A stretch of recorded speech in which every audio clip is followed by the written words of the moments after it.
Good morning student. आज class 6 के लिए चैप्टर 18 है प्रकाश का महत्व।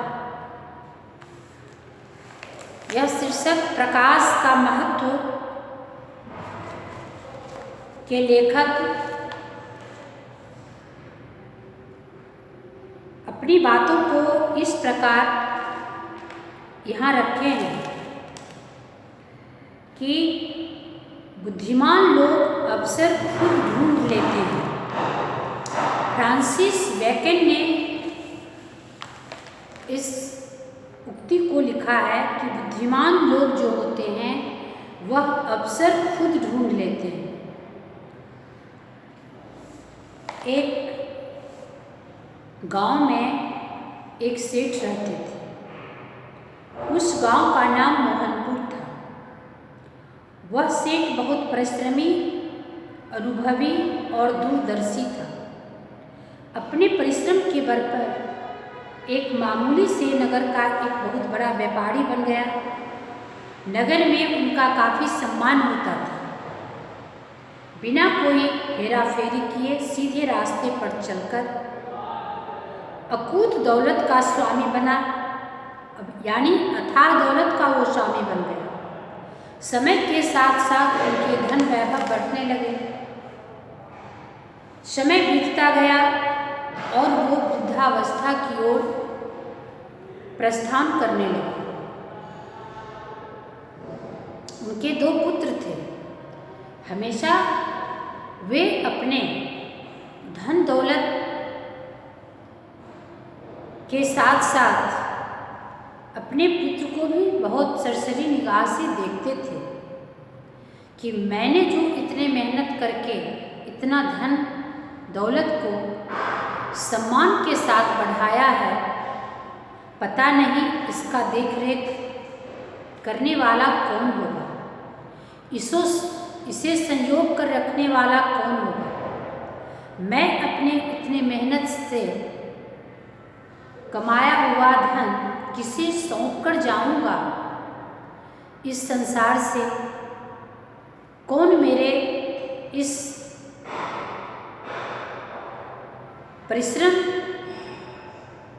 को साकार कर सकता है। आदि बातों का हमेशा वो ध्यान रखते थे और अपने कार्य में हमेशा लगे रहते थे। एक दिन उन्होंने अपने दोनों पुत्र को अपने पास बुलाया और उसे अच्छी तरह से समझाते हुए यह बताने की कोशिश की कि मेरी अवस्था अब वृद्धावस्था की ओर चल पड़ी। अब इस अथाह धन वैभव को संयोगने की जिम्मेदारी मैं तुम दोनों को देना चाहता हूँ। इसलिए मैं दोनों की पहले परीक्षा लूँगा कि मेरे इस धन दौलत की रक्षा कौन मेरे विश्वास के साथ कर सकता है। दोनों पुत्र को पहले लगा कि पिताजी आज क्या यह अटपटा सा बात करने के लिए हमें बुलाए हैं। क्या उनके समझ में मैं बुद्धिमान नहीं हूँ। फिर उन्होंने पिता की बातों को मान लिया।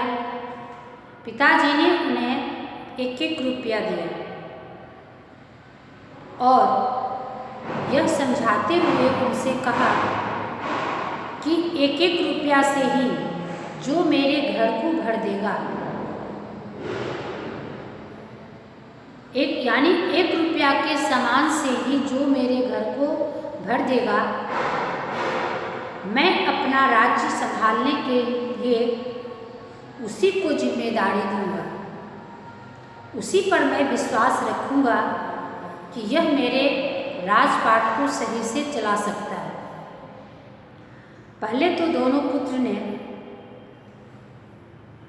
पिताजी की बातों पर अन्यमनस्कता व्यक्त करते हुए उन्हें लगा कि पिताजी की याददाश्त अब खोने पर है, कहीं वो पागल तो ना हो गए हैं। 1 रुपया में भला कौन सा सामान मिलेगा जो मैं उनके घर को भर सकूँगा। फिर भी पिताजी की चुनौती को स्वीकार करना था। दोनों हाथ में 1-1 रुपया लिया और शहर की ओर चल दिया। दोनों के मन में यह बातें बार बार कौंध रही थी कि आखिर मैं कौन सा सामान लूँ। पिताजी ने यह मेरी कौन सी परीक्षा लेना चाहा। साथ दोनों भाई के मन में यह भी बात रही होगी कि पता नहीं किसकी बुद्धि अव्वल ठहरेगी, किसे राजपाट पिताजी सौंप देंगे। इत्यादि बातों को दोनों भाई समझते हुए चल दिए। एक भाई दुकान के चारों तरफ ध्यान से देखता रहा। उसे कुछ समझ न आया कि मैं आखिर कौन सा सामान लूँ जो मैं घर भर सकता हूँ। पूरे दिन वह सड़क पे बैठा रहा, सोचते रहा। शाम के समय उसने देखा कि एक गाड़ी भूसा से भरी हुई जा रही थी। उसके पास जाकर उसने अपनी बातों को रखा। किसी तरह से अपनी बातों को मनवाते हुए उसने भूसा की गाड़ी को खरीद लिया और घर में जाकर उसे बिखेर दिया। भला घर भरता तो क्या, फर्श भी नहीं ढका। दूसरा भाई बड़े भाई को देखते हुए सोचने लगा कि भैया ने तो एक गाड़ी भूसा ले लिया और घर में ले जाकर भर दिया होगा। शायद हो न हो उसी को पिताजी राजपाट सौंप दें।